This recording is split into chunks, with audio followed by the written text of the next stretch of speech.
ठिकाणी मला दाखवली. खरं म्हणजे अनेक शिवसेनेचे पदाधिकारी तुमची नुसती गर्दी पाहून सगळे निघून गेले. तर स्टेजवर मलाही वाटलं की मी जाऊन येतोय. आता इथे इतके वक्ते असतानंतर मला वाटतं माझं सुद्धा काम व्यवसायात आता नाहीये अशी परिस्थिती या ठिकाणी आमच्या भगिनींनी या ठिकाणी दाखवली.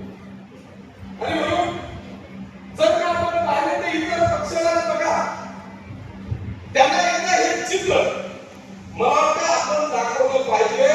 आता कुठलेही इलेक्शन नाही, कुठेही भाडे वाटत नाही, कुठलेही गिफ्ट द्यायचं नाही. सगळेजण शिवसेनेमध्ये प्रवेश करण्यासाठी, किशोर आपल्यावर प्रेम दाखवण्यासाठी आपण एवढ्या मोठ्या संख्येने आलेला आहात. माझी सगळ्या पत्रकार बांधवांना एकदा विनंती आहे आणि सगळ्या गिरीने या निमित्तानं विनंती आहे की हे चित्र जर का या सगळ्यांना दाखवायचं असेल तर माझी विनंती एकदा दोघं हात वरती करा आणि पत्रकार बांधवांना विनंती आहे की स्टेज पासून तो समोरपर्यंत आणि हे चित्र एकदा आपल्याला समोर दाखवायचंय. बोला छत्रपती शिवाजी महाराज की जिजाऊबा साहेबांचा वा. धन्यवाद.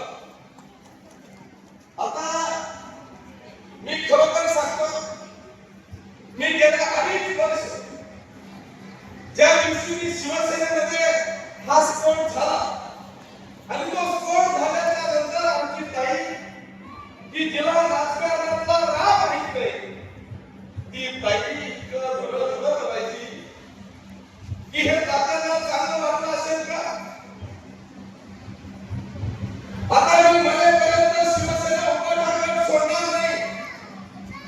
आता मी सांगायचो की मी कुठेच गेलो नाही. मी 25 वर्षापूर्वी पण शिवसेनेत होतो, आज शिवसेनेत आहे आणि उद्याही शिवसेनेत राहील. मी कुठेच गेलो नाही. अरे ताई, मी ह्या लोकांचा विश्वासघात केला नाही. कदाचित महाराष्ट्रातलं त्या काळातलं चित्र हे पहिल्यांदा असं होतं की महाराष्ट्रातल्या अनेक आमदारांच्या निषेधार्थ मोर्चे निघाले, पण या तुमच्या भावाच्या समर्थनार्थ हजारो आमच्या प्रेमी लोकांनी, शिवसैनिकांनी, माता भगिनींनी मोर्चा काढला की आता तू जो निर्णय घेतला तो योग्य आहे हे सिद्ध करून देण्याचं काम त्या काळामध्ये माता भगिनींनी या ठिकाणी केलं.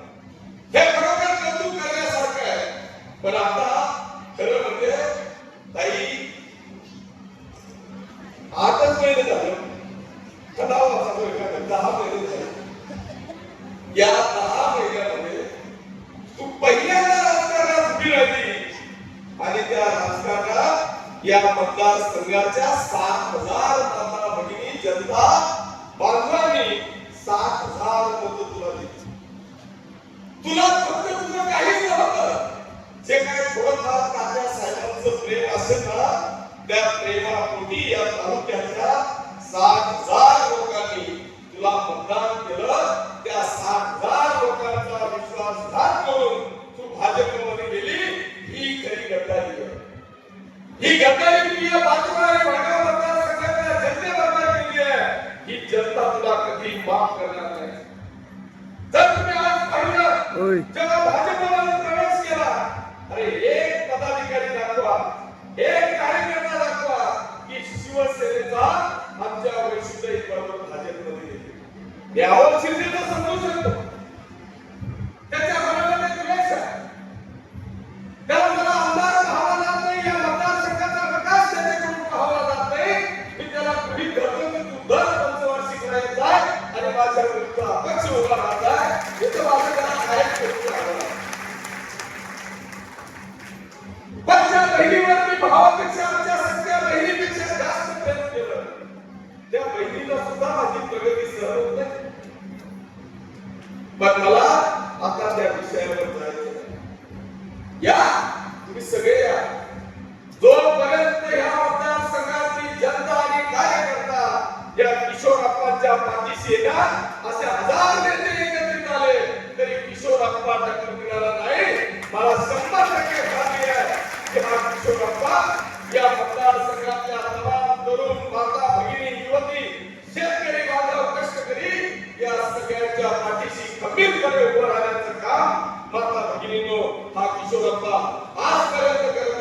आणि भविष्यात सुद्धा करत राहणार आहे.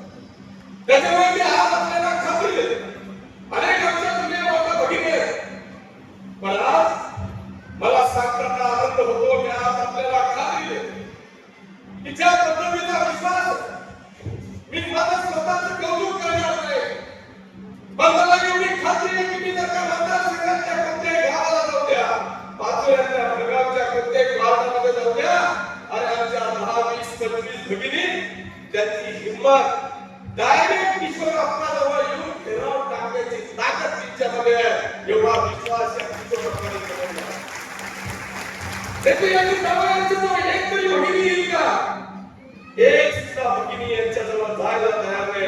पण या भावाने या मतदारसंघातल्या भगिनींचं एवढं प्रेम कमवलेलं आहे की मी कुठेही गेलो तर 5-25 महिला काहीतरी काम घेऊन या किशोरप्पाकडे येतात.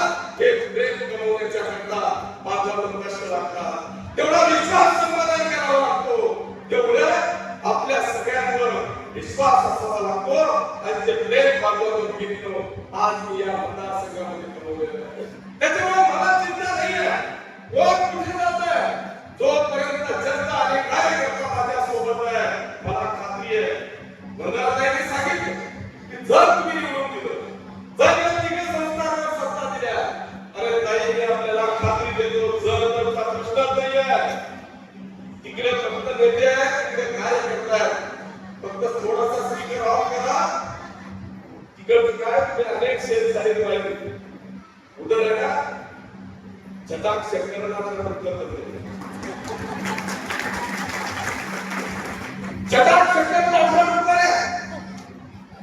तुम्ही फक्त बघा आता तिघही आमदारकीचे उमेदवार आहे.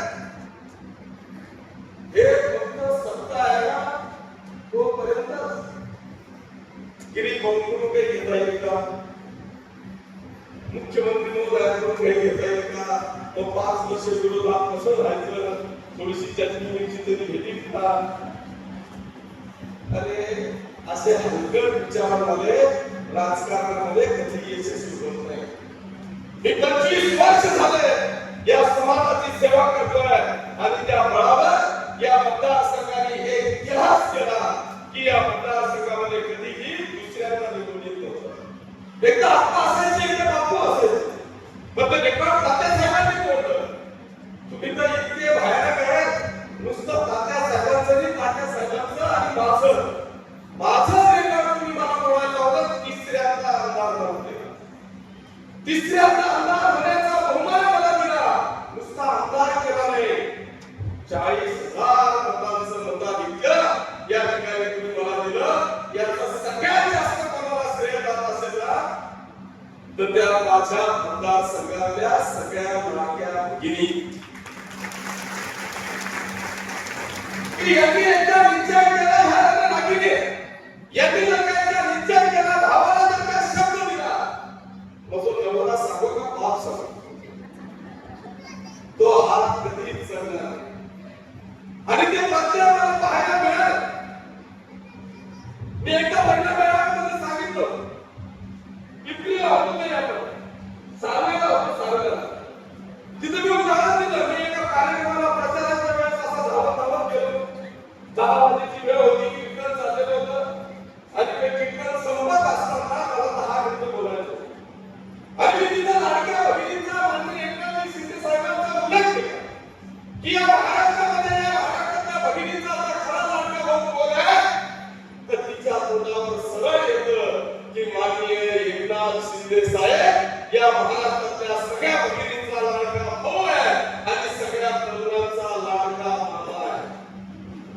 पण खरं येत तो कारण कीर्तनला सर्व पक्षीय लोक होते, ते काही आपल्या विचारांचे नव्हते.